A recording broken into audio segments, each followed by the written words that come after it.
This podcast is brought to you by eRadio. For more podcasts, check out our website on eradiosa.com or download the eRadio SA app from the Google Play Store. Enjoy.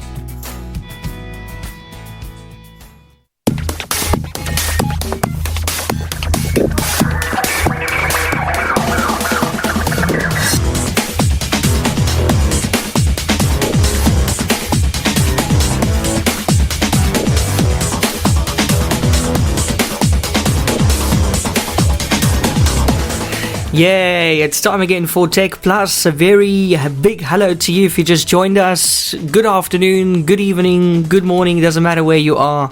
It is time for techPLUS. The sun's always shining in techPLUS land. Hello, Kaine. How's it going, man? Oh, it's going absolutely fantastic. Thanks. How about you, Eon? No, lekker. It's been a long week. No, it hasn't, because Monday was a public holiday. No, it's been a quick week. I think just the other day I walked out my house to come down to the studio, and here I am again. Yes. Did you tell people about the forest you have to go through to get to? What were you going to say? You know what's very interesting is I don't think, 20, 30 years ago we would ever have had to join a conversation or have a phone call where you could say good morning, good evening, or good afternoon. It only is now, especially some of the chats I go into and the meetings I have with some of our tech clients who are based, remotely around the world. Somebody's in the morning, somebody's in the evening, somebody's in the afternoon. What do you say? Just hello? No, good morning, good afternoon, good evening. Oh, you also say that? Yeah, okay, you gotta get everyone. That's nice. Which is quite interesting because it was never like that. I mean, 200 years ago, no one's having a call with someone around the world. Even exactly. Of course, I didn't even think of it that way. And even when you did have calls overseas, it would cost copious amounts of airtime. And there would be like a 5-minute delay after every sentence. Just holding on. You have to go sell a block of gold to afford a half-hour conversation with someone. You see how far we've come with technology. And I mean, look at the headlines again this week. It's been another very, very interesting week, technology-wise. What are we starting with today, Kaine? Well, on the nose of us expanding technologically and things changing that we never would have expected, Microsoft Teams has announced a product which it is gearing towards Facebook's metaverse rebrand direction. And this particular product is 3D avatars that you will be using when you're using the Microsoft Teams chat system. And the interesting thing about that is also, again, 3-5 years ago, even 2 years ago, when you're having a Zoom meeting, sometimes someone's camera's on, sometimes all you see is a profile photo or just some initials. And at that time, 3 years ago, if someone had told me we can let you have a 3D avatar of yourself talking instead of your face, I would say, no, that's not a good idea. Hey, but you can already put those filters on. Do you remember that story a while ago in the news of that guy? I think it was a judge or a lawyer. And he was in this very formal meeting, but it was on Zoom. And he had some kind of filter on, and there was just this face of a cat. And he was talking all serious, but it's this cat that you're seeing there. And you couldn't clock out and turn it off. Yeah, the people were like, excuse me, sir, I think. But you can see they wanted to laugh, the judge and everybody. So that's what they're doing. They say it's called, it says its mesh platform will let people meet in the virtual space with or without a virtual reality headset. Microsoft says the new features, which it is calling immersive meetings, will be available in the first half of 2022. So we're talking right around the corner. Oh, yeah. It comes after Facebook showcased their similar virtual chat rooms as part of its rebrand to name itself Meta. And they also say while there is no strict definition of what a metaverse will be, most versions envision a future of the internet with a diverse range of interconnected virtual worlds covering everything from gaming to education.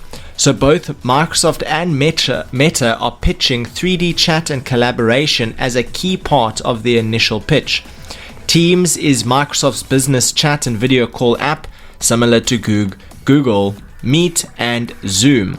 And I think that's very interesting. I mean, what you can expect is you don't necessarily have to have a camera watching you, converting your actions into a virtual avatar. It can be as simple as it picking up your voice And then just moving the mouth. And then moving the mouth and making the avatar react. Okay, well, no, I don't know. It's not really personal, is it? Yeah, well, imagine a bug, you were talking about this very important pitch where you try to be very serious and the avatar's just pouring tears, like having an emotional breakdown, and you're trying to pitch a product to some investors or something. Yes. That would be ridiculously funny. But, we actually missed that announcement by Mark Zuckerberg last week. I mean, we just finished the show, and then that evening he made the big announcement. And everybody was thinking that they're going to call Facebook Meta now, or Meta.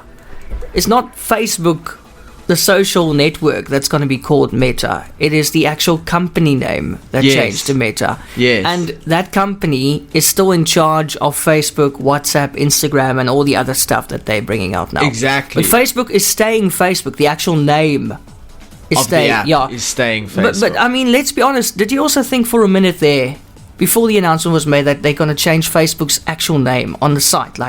I thought redo that everything. As soon as they changed it, I'm going to see my app Facebook change to something else. Yes. But the point of, they have Instagram owned by Facebook. They pitch Instagram as a product of Facebook, and now Instagram is a product of Meta, and Facebook is a product of Meta. And if your apps are updated, you'll start seeing it now on your phone. I actually opened Instagram this morning and it said Instagram by Meta. You see? So they're already taking care of it, that little infinity logo. I'm picturing a bunch of interconnected apps with versatile use cases. Like you have your Epic Games software, which allows you to buy games, and you have Steam, and there's going to be a meta version of that, and a meta version of Zoom, and a meta version of social platforms like Instagram and Facebook, and whatever the next virtual reality social platform will be, where every video is in a virtual environment. Maybe it's interactive, and I think that's the direction that they're heading.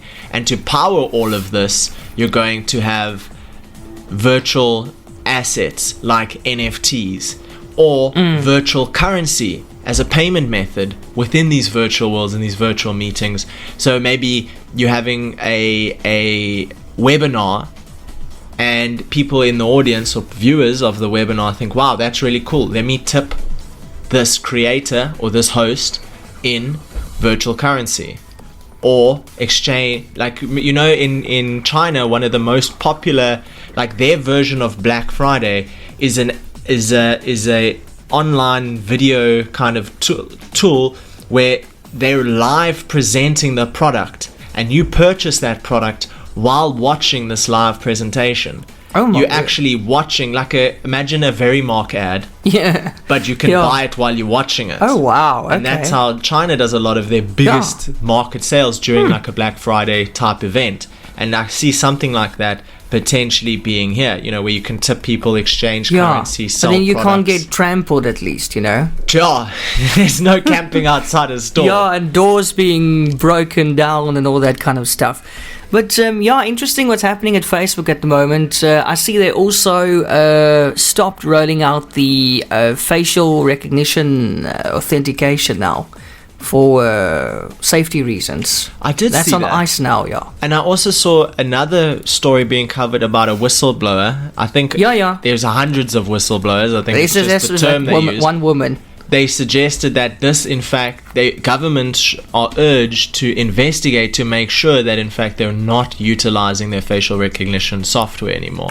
And I thought about it's quite dangerous, because at the end of the day, if your camera were to be active while using Facebook, let's just call it a coincidental thing, Facebook has access to your camera while you're watching Facebook. You would think, oh, well, they're going to know I'm using Facebook. It's my Facebook account. But if you share your Facebook account with another person, they're going to know that person's interconnected with Facebook. If you're looking at Facebook with a friend of yours standing next to you, they're going to know the friend that's standing next to you. Oof. And they're going to know your emotional response to the content. Well, that's why you put a little piece of sticky tape over your laptop camera. I've got Press Stick on mine. Just play devil's advocate and wear those paper masks that make you look like a different person. They're like, how the heck is Kevin Hart watching this guy's Facebook profile? Listen, well, that's actually quite intrusive once again. And let me tell you, I think they're also listening to us via our microphones. You're giving those sites access when you sign up. Yeah. They're listening to us. I don't think there's a little FBI guy on your phone just listening into everything you say, but it's definitely like Instagram, for example. Go onto Instagram and go cat toy, cat toy, cat toy, cat toy, and then start browsing and repeating the word cat toy. Eventually you're going to see an ad for a cat toy. And it has varying utility. You know, if you're talking about keyboards, you might get an ad for a keyboard. Yeah. Yeah, and it happens Always. a lot. It's too coincidental to just be No, like, man, we've maybe all it's noticed happening. it. I think everybody who's listening noticed it in the past. You talk about something, a few minutes later, it's on your screen. And sometimes they even open it for you and like, buy it, be out. Free delivery. Yeah, but listen, did you watch the actual video that Mark Zuckerberg was posting when he made the announcement last week? Like their He went live. their pilot ad. He went live. Oh, Yeah, I didn't see so that. so he went live. These ads played, and then all of a sudden the camera cut to him. It looked like his living room or something, and he was just walking around there. But let me tell you, I didn't watch the whole thing, but that was the most awkward thing. It made a lot of memes afterwards. It was so awkward. I was like, once again, this guy really looks like a robot. Really? And I'm Was it- still fascinated how somebody with that bank balance of his can have a haircut like that. His haircut is like, what? Come on. Oh, You know, my word. I don't think he knows he's rich. No. Really, and there's nothing wrong with it. Nice, plain, simple life, you know. But it's just strange. It's weird that they piloted their product, but Mark Zuckerberg is very similar to someone like Elon, who is the face of his product. Yeah. He loves that, you know. They Yeah. don't release a trailer. Yeah. They go live with him talking. Yeah, and he's got good hair still. Yeah. He had implants apparently. Really? Yeah. Elon did. I know that. Elon, yeah, I'm talking about Elon. Yeah, you see him as he gets older, he gets more hair. Yeah. He was like going bald at like There was 25. a meme about it as well. Something about his hair thinning here at the top, and then somebody said even his hair has got so much respect for him it grew back. But no, that was implants. No, but we love you, Elon Musk. I see. Some people are really annoyed with Elon right now because he delayed that. Remember that SpaceX's Starlink internet service that was Yes. going to be rolled out in South Africa next year? Yes. Well, now it's been pushed to 2023. Why? I don't know. We'll find out after the break, maybe. But I think maybe he's too busy, helping us with the power situation. Oh, I hope so. Eskom's Andre de Ruyter, the CEO, he went to the climate summit this week. He's asking for millions, I think, or billions of money. Eskom went to the climate summit, you know. Yeah, remember that video you sent me? To roll out renewable energy stuff, and I don't think they're going to give it to a company. I mean, you sent me that documentary earlier this week. Yeah, it spoke about how Eskom has 97.3% monopoly, yet somehow makes a loss. Where and any other why would country people give them another loan? Because Yeah. they were focusing on the corruption as well, and then the writer on screen admitted it. And then the funniest thing is during this interview with it was like an international broadcaster. Yes. What's it? The Irish one, I can't ITV or remember. something. And while they're busy talking to Andre de Ruyter, the screen goes black, and he's got load shedding, sitting in the office of Eskom, experiencing load shedding. I was like, ironic, man, ironic. It's a joke. What a place. What do you do with that information? I think you just give them money out of pure... but the thing is, the one question that they raised is they said, why, if there's mismanagement, if there's misuse and misconduct of financial assets, why should lenders provide the money that they're looking for? And they said, we should have faith in their regulatory in their governance protocols and policies regarding not letting that happen. And how do you trust that? I mean, because it has been about 30 years of poor management. That's why the facilities are breaking. I mean, there was a chat about how much coal one of the facilities, the electricity generation, coal burning facilities use. 50 trucks 50 or 60 trucks. And I was like, oh, okay, 50, 60 trucks per day. No, per hour. Per hour. And they're all standing there in this long queue. It's unreal. Truck to truck. It's just standing there what a terrible job driving that around every day and then sitting in this traffic jam or truck jam.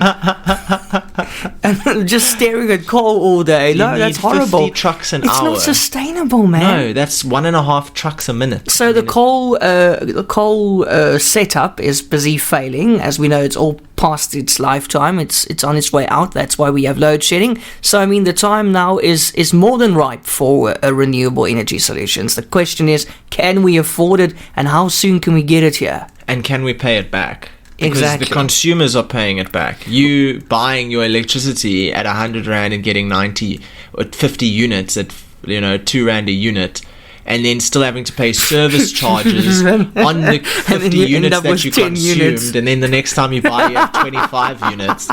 Yes, but Kaine, what if somebody steals the money? Steals the money. Yeah, that they're giving us for the renewable energy. What if that goes missing again?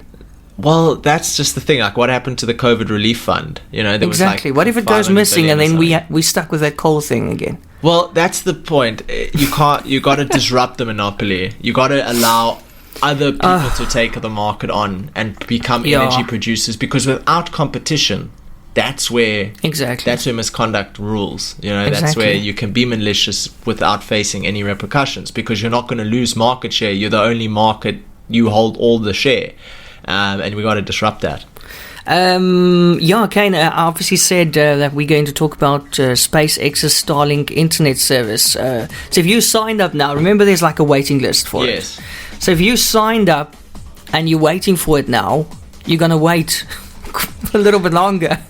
2 years. It now says Starlink expects to expand its service to South Africa in 2023. So you have to wait a little bit longer now.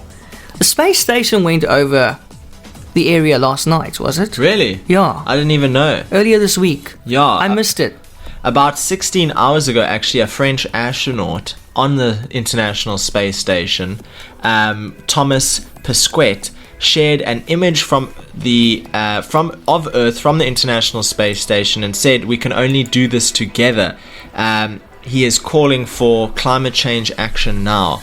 And he shared his current view of Earth and a call to address global warming as international leaders meet at a United Nations summit on climate. Yeah. He's a European Space Agency astronaut who is commander of the International Space Station, and he shared a view of the United Kingdom, which is hosting the meeting, the Climate Change Conference COP26 Glasgow. And he's basically saying, this is the best chance and last chance for us to address climate change and make a significant change. And it's quite, from us, we're actually in a guilt position because we're coming from South Africa, and one of our power producers are the biggest polluter. Yes, but I see Prince Charles had a nice chat with Jeff Bezos as well at this very summit. Oh, really? Yeah, and then he actually got Jeff to make a donation, a couple of million. Really? Yeah, for to combat deforestation. Wow. So it was actually quite a big week for environmental news. Good, we need it. The question is it too late? Is it? That's is the question. ultimate Is it question. too late, Kaine? Well, you know what it's not too late for? What? To play games on Netflix. Yay! Netflix has launched their first games for smartphones. And I read a few articles about it, and I think the biggest takeaway thing is that actually some of the games can be played online or offline. Wow. Yeah, so while you're driving, from Nelson to Cape Town or, London to Manchester or something, you can now go and pass the time by playing a game on Netflix. Offline. Offline. Or when there's load shedding. Yes, but it's to be noted that there's not a game for every gamer, meaning the games aren't necessarily the highest quality games that you can find. What are we talking? Pac-Man, Snake? So we have 5 mobile games that are included for the Netflix subscribers. The company is promising more to come with no adverts in the game and no in-app purchases like those common in other mobile games. So no in-app adverts, which is nice because that was the killer for me. Yeah, it's so annoying. No, it's terrible. After every level, you have to watch 5 ads. Or you need to watch 5 ads just to get enough currency to it gives do you. something Yeah, with. you're actually rewarded for watching the ads, but you can't skip. You have to watch all of them right through. Exactly. So of the 5 games launching, 2 are linked to the streaming service's giant popular Stranger Things series. Everybody knows Stranger Things. So you got Stranger Things 1984. You got Stranger Things 3, the game. You have Card Blast, Teeter Up, and shooting hoops.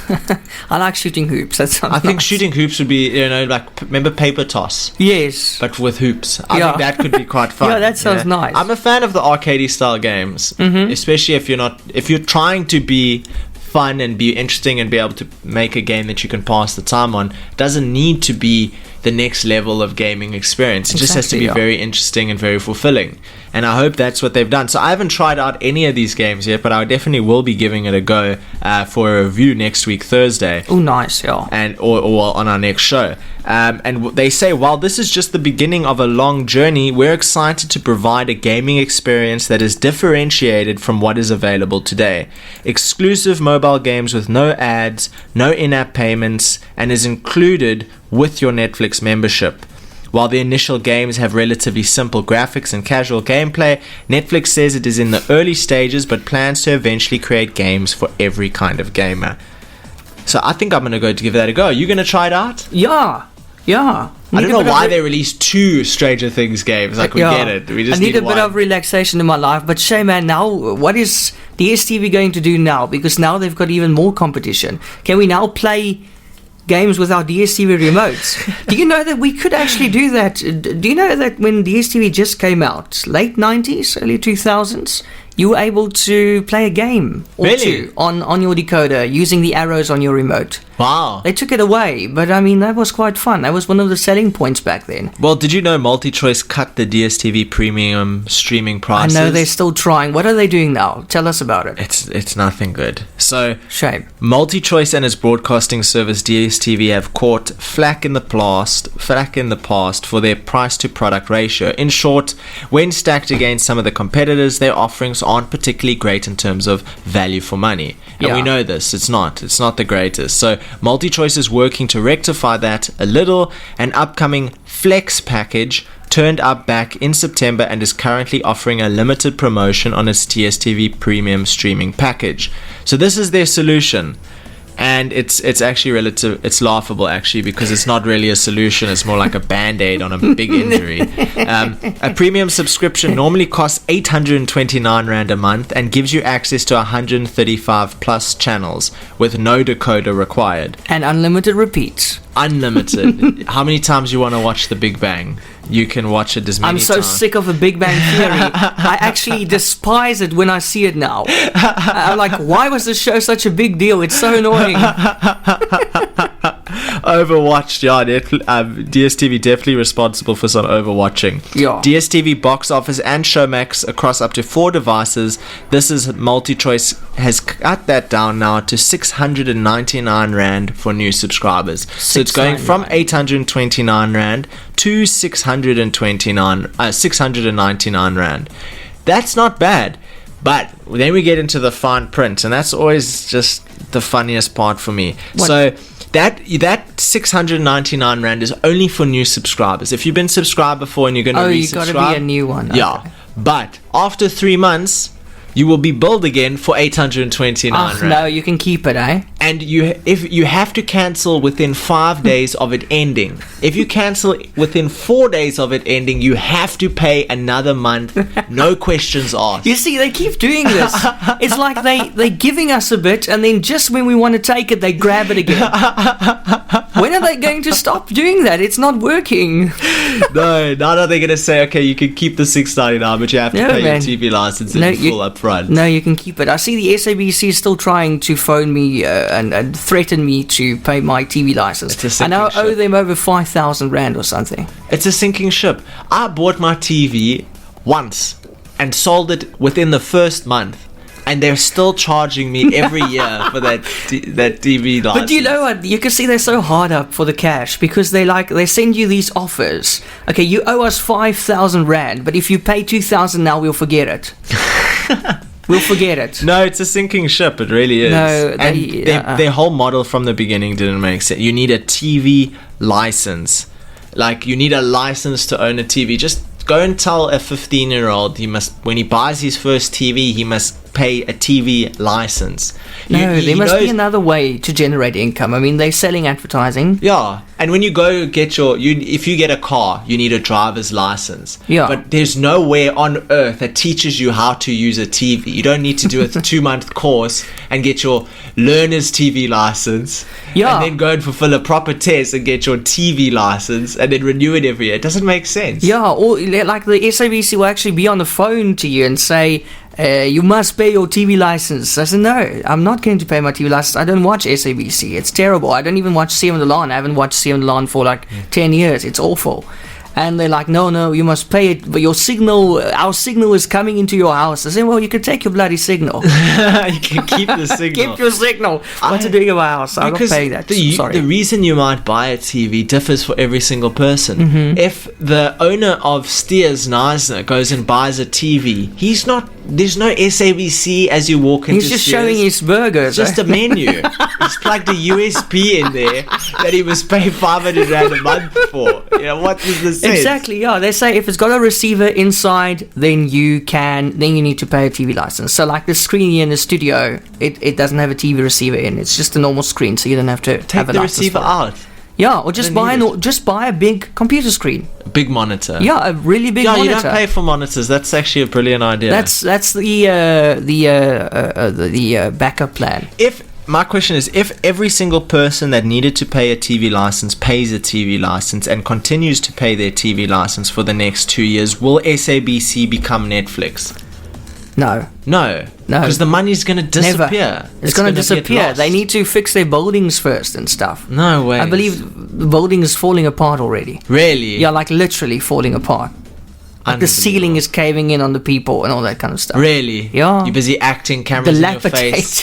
Piece of concrete from the sky just lands upon your favorite new camera. Imagine that. That's terrifying. You know how expensive recording equipment is. Yeah, it is. It's ridiculous. But that's funny because I can see it. I'm a very visual person. I can actually see that concrete falling on that camera. Oh my word. Okay, but did you know that we just talked about a backup plan? Buying a monitor instead of a TV. Did you know that if you import an iPhone 13 directly from the United States instead of waiting for it or buying it here in South Africa, you can save 3,000 Rand? Really? Yeah. So try and import it. 3,000 Rand. What's that? $200-ish, $185-ish. Yeah, so would you wait for it and buy it here in South Africa, or would you rather import it? I think you're saving 3,000 Rand, but the phone itself costs 30,000, 25,000. Wait for it, 35,299 Rand for an iPhone. And then, a month or two later, it's an old one again. Then you need to upgrade again. It's unbelievable. It's a fashion statement. You can get a I've City said Golf it before. for that. Yeah, exactly. You can buy a car. You can buy a City Golf and all the spares for the City Golf for that price. You can have like 2 City Golfs worth of spare parts. Exactly. That's very expensive. I would probably rather just opt to pay a telecom subscription at 800 or 900 or 1,200 Rand a month. 35,299 Rand for an iPhone. What if you lose that thing? Then your life's over. I almost fell off my chair the other day. My friend of mine has the Samsung Galaxy S20, and I have the Galaxy S21, and he recently dropped his phone and the screen cracked. And I thought, let me just go look at international prices to repair your Samsung S20 phone. $530. Oh my word. No, that's why when your iPhone drops, you drop dead. No, it's over. You refile for business rescue. If your company phone breaks. It's hectic, man. I just can't believe it. But anyway, you have a lot of diehard iPhone fans and Apple fans, and they're also listening. And let's be honest, those phones are solid, and the computers are incredible as well, nice and fast. Have you ever seen a slow Mac? No? A slow Mac? No. Yeah, after 4 years. Okay, yeah, but apart from that, No, it's great quality products. And except no if you try game. And no unnecessary updates. It's just such a beautiful interface. I'm still not sold on Windows 11, are you? No, I'm not, but I have seen that some Macs can actually sideload Windows on. Oh my, well, that's going to look so wrong. It looks very strange, but it plays games better, which is always one of the biggest downfalls of Mac. Okay. You needed a Mac 3 times more expensive than a Windows version of a PC to play a game at the same kind of quality and experience, which is ridiculous. That was even possible. Yeah. You never see someone gaming off a Mac. No. I haven't personally seen it very often. I also haven't, but I didn't know you can sideload Windows. I mean, that's like merging the sun and the moon. It almost sounds like impossible. Kaine with us in studio. And just quickly, Amazon Web Services announced its first solar project in South Africa. It's now operational, by the way. It's already feeding electricity into our national grid. Wow. But the question, once again, you're like, oh, that's fantastic. But then you hear how much they send into the grid. And then you hear that we've got breakdowns of about 16,000 megawatts at the moment. And then you hear this one gives a whopping 10 megawatts to the power grid. Wow. And then you just feel so depressed. From 700 megawatts to 710 megawatts. Yeah. I mean, if 1,000 Amazons existed, it would be, 10 times 1,000 is 10,000 megawatts. Yeah. So a good step in the right direction to lead the way. But does Amazon provide that electricity back to the grid free of charge? Good question. That's my question. Second Very good question is, how much does it cost and how long will that continue for? But let's start while we can. 10 megawatts is better than no megawatts. So we've got 710 megawatts of renewable energy right now, and we use about 32,000 megawatts. So what can you run on 10 megawatts? Can you run a town on 10 megawatts? Probably not. You could probably run a neighborhood, I would think. Yeah. To at least, because there's probably around 32,000 neighborhoods in South Africa. Sure. I would think, if we're just one, maybe there would have to be 3,200 neighborhoods in South Africa for each of them to use 10 megawatts. So it might even supply 2 neighborhoods worth of power. Who knows? But Good point. It's still. Did we pay for that? That's a good question as well. No, they just say it's their first solar project, and it is located in the Northern Cape, and it supplies renewable energy to AWS data centers. So maybe it's like supplying one of their centers, but they're sharing it with the people. It's even worse for Eskom though, because if some random company can come into South Africa and provide 10 megawatts of renewable energy, what have you been doing for the past 5 years? Exactly. But it's all solar, hey? It's this massive... Look here, it's this massive grid thing. Ah, it's super cool. And it's just leeching off the sun. Really cool. Yeah. Really, really, really That's cool. what we want to see. There's a lot of sun in the Northern Cape, so that's a good thing. More of that, please. I would love to see more of that. I think if it proves to be successful and they make money from it, hopefully they build a few more and compete with Eskom, because that's actually what we need. Because we're allowed to have independent power producers now. Yeah, well, every time we're on the tech show and we say the L word, we get 3 days of load shedding. So I'm not going to say anything about the L word, but we mentioned it earlier, so it's already happening, bro. 10 o'clock tonight, just watch. We go out of power again. I know it's going to happen. But here's some good news. Telkom just enabled South Africans to get prepaid fiber to the home without a contract, starting at 99 Rand. Wow. Yeah. They say that the market they're targeting is in fact people. They can have up to 25 megabytes per second, and they're targeting people that would traditionally not like to have a 2-year ongoing subscription when something in their life could change at any minute. It's nothing wrong with having an 800 Rand subscription every month until you're not making 800 Rand a month. Then you got a bit of problems. Exactly. Because all your money's going to electricity and you just want a loaf of bread, So Shame, you got to have these contingency plans for the culture, for the market, for the people, for the population. And it's good to see Telkom coming out of that. That was actually an idea by their CMO, Guga Mthembu. Who? Telkom's chief marketing officer, their CMO. Say it again. Gugu Mthembu. Okay. Yeah. But he's an OG, obviously, because he came up with this idea. And I would be someone that would take it. Even with Telkom right now, I have an LTE package at a You? Yeah, it's month to month. Okay. So end of this month, I can send them a message, say, listen, So I don't want next no month. obligation. No obligations. Okay, that's nice. And a lot of people have a problem that they go to Telkom, they say, look, I want a new phone, I want some fiber, I want ADSL. No, sorry, you can't, you don't meet our minimum credit rating in order to be applicable for this. Yeah. And all they have to then do is try to find internet alternative way. But now they don't need to go through the whole credit check in order to receive a product, and if they don't pay 1 month, it's cancelled, you know? Yeah. But I don't think Telkom is taking into consideration the installation procedure, because LTE makes sense month to month because it's a SIM card on their network, whereas fiber is a direct line to your house. It's infrastructure, it's installation costs, it's routers and all that sort of stuff, the hardware costs. I hope it really works, because South Africa deserves cheaper internet and more fiber, please. Yeah. Copper is like But the don't worst. dig up my bloody garden. Yeah, dig it up. Give me fiber. I don't care. You can come through the kitchen if you bring No, me but listen, fiber. last time they wanted to give us five and then they went on the wrong side of the road, remember?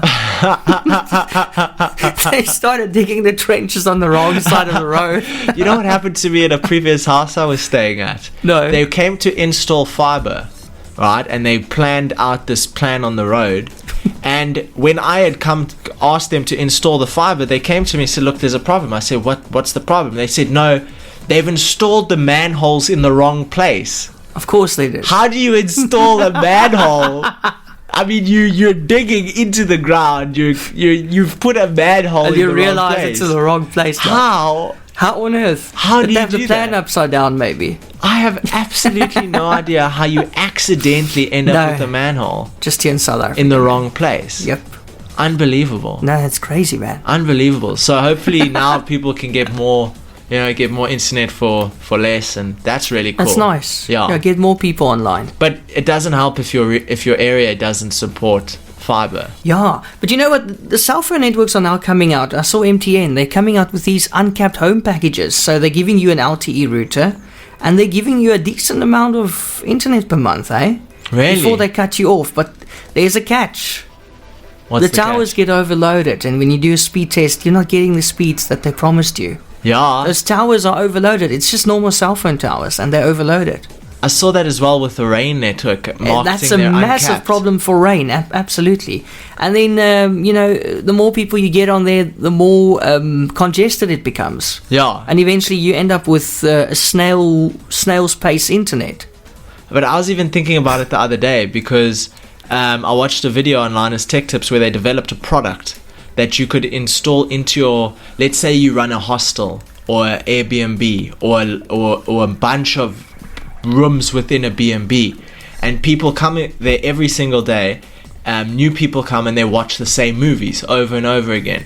And another problem is when you're watching a Netflix show, it's buffering the show. It's preloading parts of the show, and if for some reason you skip around on your timeline too much, you lose that information that has already been downloaded and prepared for your viewing experience. You mentioned it to me, so it kind of everybody's like building these little blocks, and then everybody else can watch right through, and it's nice and smooth. Not quite. When you watch a Netflix show, you're downloading a amount of the movie ahead of the time, Yes. so that your That's right, computer yeah. doesn't buffer. The buffer, yeah. Exactly. But the thing is, if you chop and change, then that amount that you've already watched has to be re-downloaded. That's problem number one. Problem number two is okay, when your I'm guest with you. staying in your room watches a movie, then leaves and another guest comes and stays in your room. That movie has to be re-downloaded again. It's already Yeah. been downloaded once, now it has to be re-downloaded. Can't it remember it? No, it doesn't remember it at all. And your TV doesn't have a hard drive or anything to store that information, and it won't know how to remove So it. it's a waste of data. Exactly. But I was Okay. watching a YouTube guy who made a server that you could install that basically, when you watch a movie fully, the next person that comes and watches, if that movie has already been watched, it won't download the movie, it will play it from its storage. Okay. From its household cache or its B&B cache. That's a very good idea. And that's a great way to save. It's a great way to save internet. Does it already exist? Well, they've made a few, so obviously I think large places might do it. It's a very good way to save data. But then I thought, what about if the ISP were to do it? Someone like Telkom or someone like MWeb were to go and actually have a server, big hard drive server, that every time someone watches a movie from Netflix, it's stored there. So the next time they watch, that is then taken from the cache instead of taken from the internet. But then I realized the only way that ISPs make money is aggregated usage. When you use a gig, you pay for a gig, or you buy a couple of gigs and you use those gigs. So they want you to use. They don't want you to save. No. So they won't advocate that thing. So the problem with mobile towers being congested is greed. They're trying to get more subscribers than their infrastructure can support. And they're trying to make plans here and there. And then you see someone like Rain offering uncapped, but you have 75 kilobytes a second. Like trying to download, imagine trying to watch a 4K, a full quality video on Netflix, I think is up to 7 gigs an hour. And you have 75 kilobytes. I would literally lose my mind. Buffer half your life away. You know what they say, before you get married to someone, you put them in front of a computer with slow internet. Buffering. And then you see what kind of person it is. The true person comes out. It's the worst. And I must tell you, I am patient, but I'm not that patient. No way. I lose it completely. I will destroy the computer. No, that's ridiculous. So yeah, do that before you marry someone. Put them in front of us very slow. And if you want to add insult to injury, it must be a slow computer and slow internet. And then for good measure, add load shedding. No ways. I wouldn't be able to handle it. I mean, I remember a few years ago when the internet was quite slow, you would actually wait for stuff to buffer. And it would be like, okay, I'm watching for a minute, it's buffering too much, let me leave it for an hour and a half. And just before you get to the end of the movie, buffering again. Yep. Buffers for 14 seconds, plays for 7. Buffers for 40. You can't watch, you'll go crazy. You're like, dude, you still have 2 minutes to buffer. Please, can I just watch the credits roll? It's like a form of ancient Chinese torture. It is. But you know what, Kaine? Up to this day, I still don't understand something. If you have a bad internet connection, okay, why do the ads always play flawlessly? Like on YouTube, beforehand, the ads they don't buffer. Oh, that is the worst. They don't buffer. They come through in 4K, beautiful, loud, and clear. And then when your thing starts, you can't even see the bloody screen because the resolution is so bad. That's a proper pet peeve. That's proper frustrating. How are those ads coming to us? I don't know how they download so fast, but I definitely know what irritates me about ads. Have you ever been watching like a 15-minute or a 30-minute video on YouTube? And you're so content because you see how far ahead it's buffered. Yeah. I have no stress about buffering. You usually look at it all nervously. I know I'm fine. I'm fine. Exactly. But then here comes an ad halfway through your video. And when the ad's done, it starts from the beginning. It loses the whole part that you buffered. That's actually a design flaw, I think. No way. That'll make me drop kick my laptop. I don't care. And then, by the way, a couple of nights ago, I was listening to Spotify for a bit, listening to the new releases. And they gave me 5 ads. In a row. And the one was a guy eating chips for like 2 minutes. Oh, the Doritos guy. Yes. Oh, the worst. Left ear, right ear. Left ear, right ear. I was almost going insane. That was also a bit of a Chinese torture thing there. No, what's her name? Gwendolyn. Yeah, I almost said Gwendolyn, you can shove your Spotify out. Eat your Doritos somewhere else. I hate that ad. And I'm a guy that doesn't like chewing in my... so sometimes I'm at the gym and that ad comes on, I'll just put my music away. I'm just done with it for the day. No, it's so annoying. It is, but I think Spotify does that on purpose. Because what makes you... What's that feather on the camel's back that makes you take out a subscription? Is that one day you get 5 ads in a row and you're like, screw it, I'm either deleting the app or getting the premium. And I think that's what they do. Yeah, you're totally right. I think they're pushing us. But I mean, what if we decide to just cancel it and stream elsewhere or just delete it? Apple Music. You can delete it. Yeah, you can delete it or subscribe. Delete. What if we decide to delete it? I refuse to give it. After the Doritos ad, I shall never buy Spotify premium subscription. And those ads are so loud. They're doing it on purpose. And they've got this sibilant sound to them as well, like... If they sizzle. if they make an ad to say that the Doritos ad was a bad ad and they won't have any more Doritos ad, I'll take a subscription tomorrow. That's not gonna happen, bro. No, exactly. That's why I stick to Apple Music. My 59 rand a month does me fine. Yeah, let's be honest. In all kinds of streaming media now, and we've seen it as well with e-radio, people don't want intrusive ads. No. They don't want to be forced to listen to something. People have become very ad intolerant. Yeah. They don't listen to what's being said.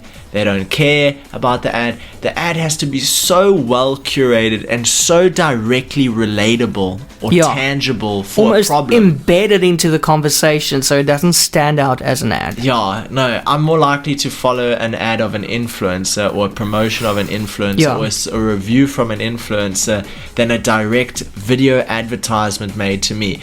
But the thing is, it works against the small retailers. Because if you're a small retailer, you're selling shoes or a top or a shirt or maybe something techie. Techie things are very hard to sell because people don't trust that they're going to work. And like techies, like shoes or technology? Like techie-orientated items, equipment, like a cell phone accessory. I thought you were talking about shoes. No, but if Vodacom makes an ad about, like Telkom, if they came out with an ad, fiber for 99 rand, you're more inclined to go for that than a product from a brand you're not familiar with.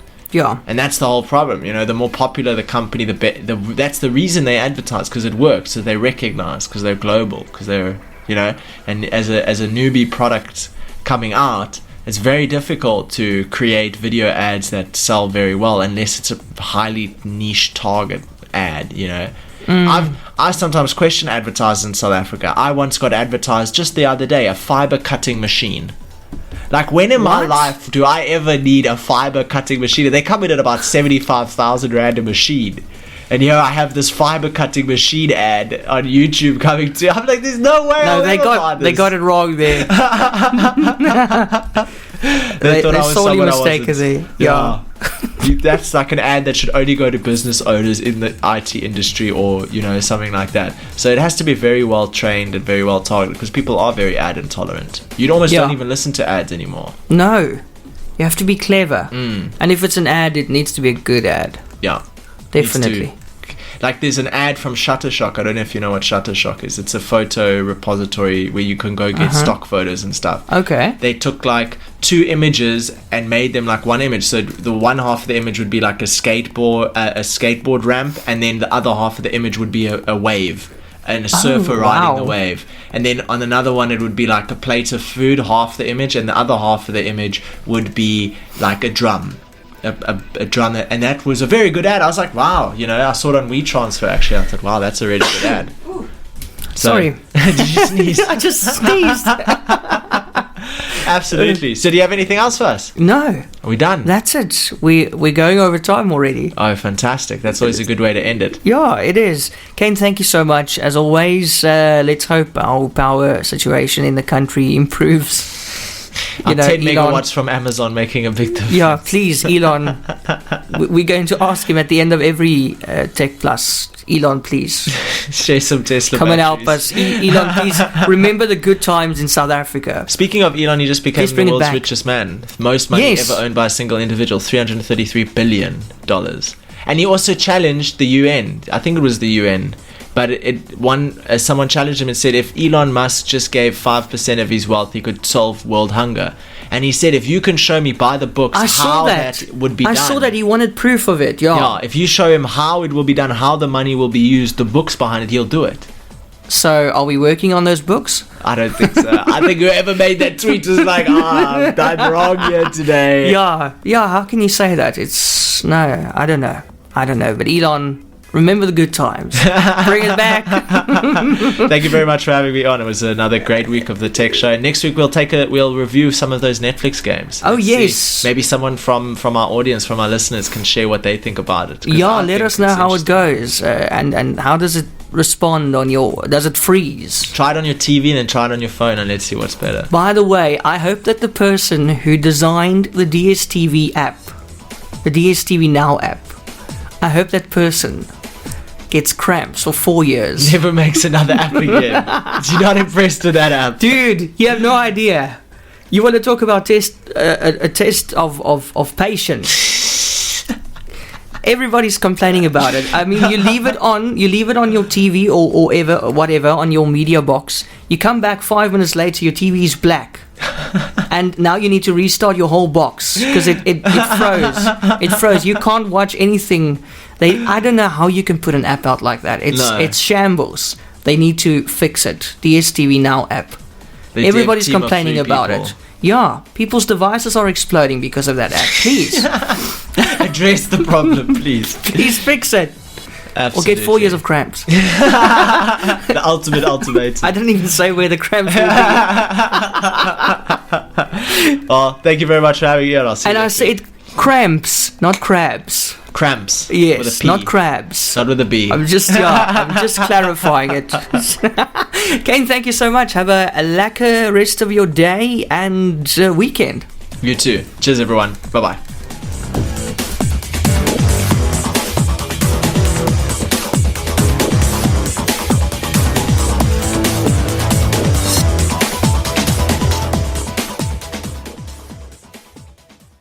This podcast was brought to you by eRadio. For more podcasts, check out our website on eradiosa.com or through the eRadio SA app from the Google Play Store.